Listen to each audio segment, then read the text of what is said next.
Good morning, welcome to news analysis. నేను జ్యోత్స్న. డిస్కషన్లోకి వెళ్లే కన్నా ముందు వివిధ పత్రికల్లో వచ్చిన వార్తా కథనాలను ఒకసారి చూద్దాం. తెలంగాణ వార్తా పేపర్స్ చూసినట్టయితే ముందుగా ఈనాడులో ఉగాదికి ముహూర్తం అంటూ మూసి మొదటి దశ పనుల ప్రారంభానికి ప్రభుత్వం కసరత్తు చేస్తోంది. నెలాఖరు కల్లా డిపిఆర్ సిద్ధం, రుణమిచ్చేందుకు ఏడీబీ అంగీకారం అంటూ ఈ వార్తను హైలైట్ చేస్తూ రాష్ట్ర ప్రభుత్వం అత్యంత ప్రతిష్టాత్మకంగా భావిస్తున్నటువంటి మూసి పునరుజ్జీవ పనులు వచ్చే ఏడాది ఉగాది నుంచి మొదలయ్యే అవకాశం ఉంది. తెలుగు సంవత్సరాది నాడు పనులకు శంకుస్థాపన చేసి వీలైనంత త్వరగా మొదటి దశ పూర్తి చేయాలని సర్కార్ భావిస్తోంది. ఓవైపు ఇందుకు అవసరమైన భూసేకరణ ప్రయత్నాలు ముమ్మరం కాగా, మరోవైపు అత్యంత కీలకమైన నిధుల లభ్యత దాదాపు కొలిక్కి వచ్చింది. రుణం ఇచ్చేందుకు ఏషియన్ డెవలప్మెంట్ బ్యాంక్ అంటే ఏడీబీ ఇప్పటికే సంసిద్ధత వ్యక్తం చేయడంతో మిగతా ప్రక్రియ పూర్తి చేసిన వెంటనే పనులు చేపడతారు అంటూ ఈ వార్తను హైలైట్ చేశారు. ఇక తుమ్మిడిహెట్టి సుందిళ్ల అనుసంధానం, వినియోగంలోకి రానున్న 71.5 కిలోమీటర్ల పాత కాలువ మార్గం, బొగ్గు గనులు తాకకుండా సొరంగ నిర్మాణం, సిద్ధమవుతున్న ప్రాజెక్టు నివేదిక. ఇక మూడో దశకు ముగిసిన ప్రచారం అంటూ పైన టాప్లోనే చూడండి. మూడో దశ పంచాయతీ ఎన్నికలు 17న జరగనున్న విషయం మనకు తెలిసిందే. అంటే రేపు ఎన్నికల ప్రచారం, ఇవాళ ప్రచారం నిన్నటితో ముగిసింది. బుధవారం ఎన్నికల నిర్వహణకు రాష్ట్ర ఎన్నికల సంఘం ఏర్పాట్లు చేసింది. మూడో దశకు సంబంధించి మొత్తం 4157 గ్రామ పంచాయతీలకు నోటిఫికేషన్ వెలువడింది. 11 సర్పంచ్ పదవులకు నామినేషన్లు దాఖలు కాలేదు. 394 పదవులు ఏకగ్రీవమయ్యాయి. మిగిలిన 3752 సర్పంచ్ పదవులకు 12640 మంది బరిలో ఉన్నారు. ఇక తెలుగు పాటకు పట్టం కట్టిన బాలు, దివంగత గాయకుడు ఎస్పీ బాలసుబ్రహ్మణ్యం అనేక రంగాల్లో ప్రతిభ కనబరిచారని, స్వర సార్వభౌమత్యానికి ఆయన నిదర్శనమని మాజీ ఉపరాష్ట్రపతి ఎం వెంకయ్యనాయుడు కొనియాడారు. రవీంద్ర భారతిలో విగ్రహ ఆవిష్కరణ హాజరైన మాజీ గవర్నర్ దత్తాత్రేయ, మంత్రి శ్రీధర్ బాబు. ఇక ఇంటి నుంచే యూరియా బుకింగ్, ప్రత్యేక మొబైల్ యాప్ ద్వారా రైతులకు అవకాశం 20 నుంచి ప్రయోగాత్మకంగా అమలు చేస్తారు. ఇక మా సర్పంచులను ఇబ్బంది పెడితే ఊరుకోమంటున్నారు కేటీఆర్. తుది దశ ఎన్నికల్లోనూ సత్తా చాటాలని అటు కాంగ్రెస్ భావిస్తోంది. సో ఇవి ఈనాడులో వచ్చినటువంటి ప్రముఖ వార్తలు. ఇక ఆంధ్రజ్యోతికి వెళ్దాం.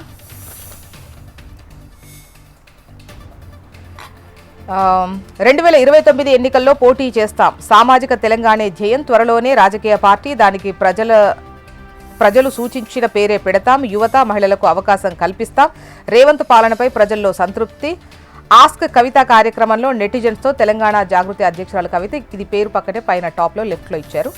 ఇక వివాహ బంధంపై సోషల్ మీడియా పిడుగు అంటూ ఈ సామాజిక మాధ్యమాల్లో ఫోటోలు, కామెంట్లు చూసి పెళ్లి రద్దు చేసుకుంటున్నారట పలువురు.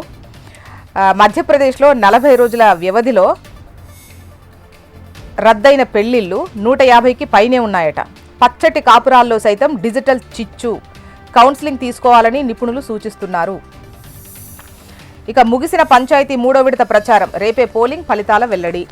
గెలిచే పార్టీ మనదే అన్న ధీమాలో పార్టీలు.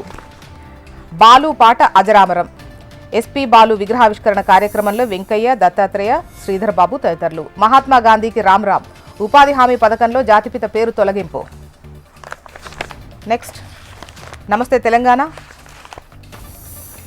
మారింది పేరే, దోపిడీకి దారే, గోదావరిని చెరపట్టడమే ఏపీ లక్ష్యం, నల్లమల్ల సాగర్ అసలు మర్మం ఇదే అంటూ, దారి మారినా దోపిడీ అదే, రూటు వేరైనా మోసం కథే అంటూ ఈ వార్తనిస్తూ, పోలవరం నుంచి బొల్లాపల్లి వరకు పాత ప్రతిపాదనే, అక్కడి నుంచి బనకచెర్లకు బదులు నల్లమల్ల సాగర్కు రూటు మారినా జలదోపిడీ మాత్రం యథాతథం, పిఎన్ లింక్ ప్రతిపాదనలు సైతం తాత్కాలికమే, భవిష్యత్తులో బొల్లాపల్లి నుంచి సోమశిలకు, అక్కడి నుంచి కావేరికి నీటి తరలింపే అసలు ప్లాన్, కేంద్రాన్ని ఒప్పించేందుకు తెరపైకి ఏపీ ప్రతిపాదన అంటూ ఈ వార్తనిచ్చారు. తెలంగాణను ఎండబెట్టేలా ఏపీ కేంద్రం ఎత్తుగడ అంటూ వార్తను హైలైట్ చేస్తూ నమస్తే తెలంగాణ ప్రధాన వార్తను ప్రచురించింది. ఇక కాంగ్రెస్ కిరాతకం అంటూ అధికార మదంతో బీఆర్ఎస్ శ్రేణులపై దాడులు, పంచాయతీ ఫలితాలతో కక్ష, పల్లెల్లో ఫ్యాక్షన్ తరహాలో కాంగ్రెస్ గూండాగిరి అంటూ వార్తను హైలైట్ చేస్తూ, ఖమ్మం జిల్లా న్యూ లక్ష్మీపురంలో బీఆర్ఎస్ విజేత ఇంటిపై రాళ్లతో దాడి, మరో 2 నాయకులపైన కాంగ్రెస్ దౌర్జన్యం. మంచిర్యాల జిల్లా సెట్పల్లిలో బీఆర్ఎస్ కార్యకర్తపై కల్లుగీసే కత్తితో దాడి. ఆసిఫాబాద్ జిల్లా ఇటుకలపాడులో సర్పంచ్ భర్తపై కత్తితో దాడికి యత్నం. సోమార్పేట ఘటనపై బీఆర్ఎస్ వర్కింగ్ ప్రెసిడెంట్ కేటీఆర్ తీవ్ర ఆగ్రహం అంటూ ఆగడాలు ఆపకపోతే ఖబర్దార్, కాంగ్రెస్ గూండాగిరిపై కేటీఆర్ కన్నెర్రా అంటూ నమస్తే తెలంగాణ ఈ కథనాన్ని ప్రచురించింది. ఇక యాప్ సోపాలు అంటూ ఫోన్లో బుక్ చేసుకుంటేనే యూరియా, సర్కార్ మరో కిరికిరి అంటూ యాక్చువల్గా 20వ తేదీ నుంచి రైతులు యూరియాకు సంబంధించి ప్రయోగాత్మకంగా అంటే స్టార్ట్ చేయబోతున్నారు. ఎలా బుక్ చేసుకోవాలి ఏంటి అనేది యాప్ ద్వారా యూరియాను. దానికి సంబంధించి ఇది విమర్శనాత్మక కథనం అని చెప్పొచ్చు. పంపిణీలో కోతకు రేవంత్ సర్కార్ ఎత్తుగడ. కొత్త యాప్ను తీసుకొచ్చిన వ్యవసాయ శాఖ. పంట వేసినట్టు నిరూపిస్తేనే యూరియా బస్తా, యాప్లో బుక్ చేస్తేనే ఇంటికి పంపుతారట.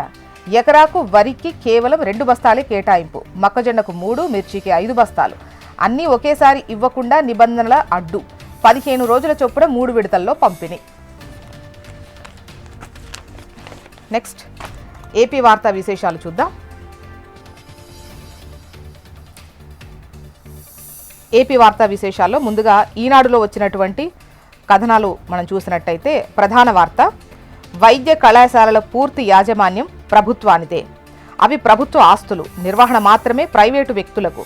మెరుగైన విద్యకు పీపీపీనే ఉత్తమమని పార్లమెంటరీ స్థాయి సంఘం స్పష్టం చేసింది. అందుకే ఈ విధానంలో ముందుకెళ్తున్నాం. ముఖ్యమంత్రి చంద్రబాబు స్పష్టీకరణ. ఇక ఉపాధి హామీ పథకం కొత్త పేరు విబిజీరామ్జీ. మహాత్మాగాంధీ పేరిట ఉన్న పాత చట్టం రద్దు.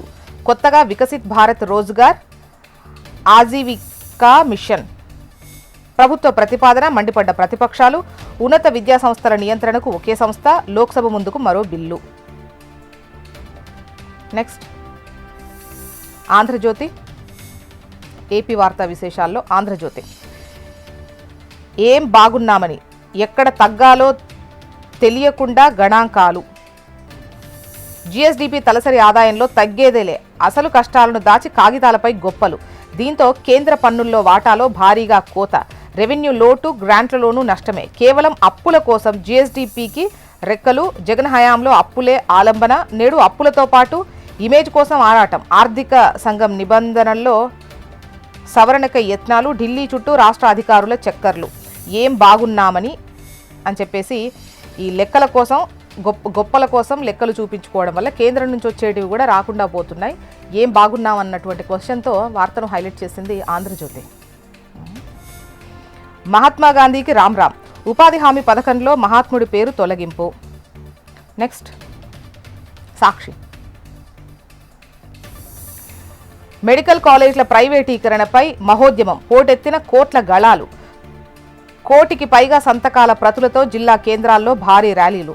పోలీస్ ఆంక్షలు, నిర్బంధాలను లెక్క చేయకుండా వెల్లువెత్తిన జనవాహిని అంటూ ఈ వార్తనిచ్చారు. కోటి సంతకాల ఉద్యమం చరిత్రాత్మకం. వైఎస్ జగన్మోహన్ రెడ్డి. ఇక పార్లమెంటు వద్ద వైఎస్ఆర్సీపీ నిరసన. మెడికల్ కాలేజీల ప్రైవేటీకరణపై ప్లకార్డ్స్తో ఎంపీల ప్రదర్శన. ఇక వారానికి 4 రోజులే పని. భారత్లో త్వరలో సాకారం. కొత్త కార్మిక చట్టాల్లో వెసులుబాటు. కంపెనీలు, సిబ్బంది ఇష్టమే. రోజువారీ పని గంటలు పెంపు. అయితే వారానికి 48 గంటలు దాటరాదు. కొద్ది రోజుల్లో పూర్తి స్పష్టత. మొత్తానికి ఇవి ఇవాళ వివిధ పత్రికల్లో వచ్చినటువంటి వార్తా కథనాలు. ఇప్పుడు ఒక చిన్న బ్రేక్ తీసుకుందాం. బ్రేక్ తర్వాత డిస్కషన్లోకి వెళ్దాం. Stay tune.